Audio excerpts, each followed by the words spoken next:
"Meet Jill Shelton," he said, motioning to the woman standing next to him.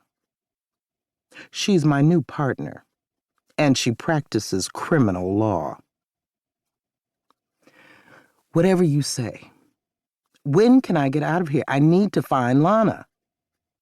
"We're waiting for them to bring the release papers," George said. "You told the police you killed your husband," Attorney Shelton said. "I did, and I'm not sorry," Margo replied, as she put on her watch and bracelet.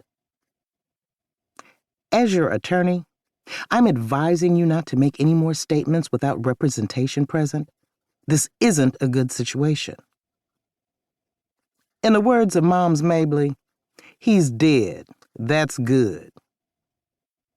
"And how does Lana fit into this?" George asked. "She doesn't."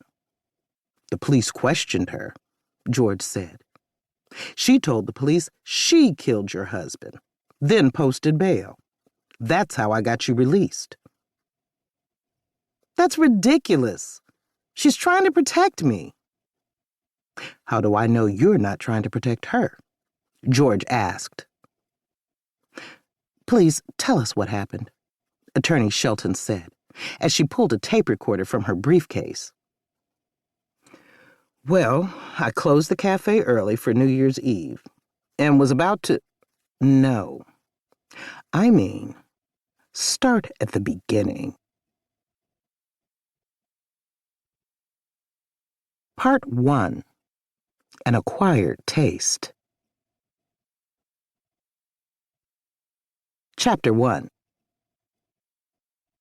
Mama told me not to come here, but it was 1961, and I'd already had enough of Mississippi.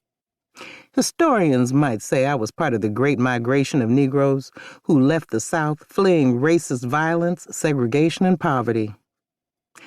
Migration sounds natural and peaceful, but it doesn't reflect the appropriate level of desperation and persecution. Great Escape is more like it. I grew up just outside Price, Mississippi. I was the youngest of 5, the first born in a hospital, and first to graduate high school.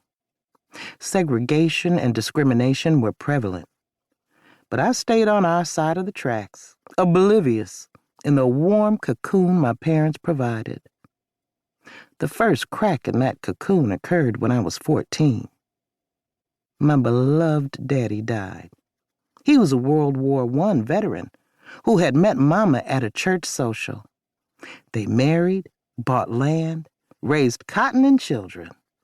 I was much younger than my siblings and was basically raised as an only child.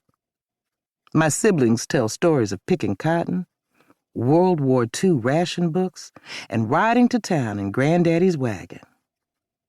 I never had to pick cotton or leave school during planting or harvest time. When I turned 13, we moved into a 4-bedroom house Daddy was building, with indoor plumbing, electricity, and a wraparound porch. Mama complained the new citified stove didn't bake as well as her old wood stove, but I didn't miss toting firewood every day. I loved peering in the oven window to watch her biscuits and cakes rise, and not having to go outside to the bathroom seemed life-changing. I remember getting a spanking for flushing and reflushing the toilet. Unfortunately, Daddy didn't get to finish the house. 10 months after we moved in, he died in a car accident. Mama couldn't finish the house and didn't have the money to pay farm workers. My brothers lived in Memphis and offered to help, but Mama knew they weren't interested in farming and didn't want to return to Price. She reluctantly sold the farm. But after paying off the contract on the house, there wasn't much left. They say those white men cheated her out of the property, but there wasn't anything she could do about it. Even though she had never worked outside our home, she got a job as a domestic, and we moved to a 2-bedroom shotgun house closer to the railroad tracks in Price. At the time, I didn't realize how much Mama was struggling. I liked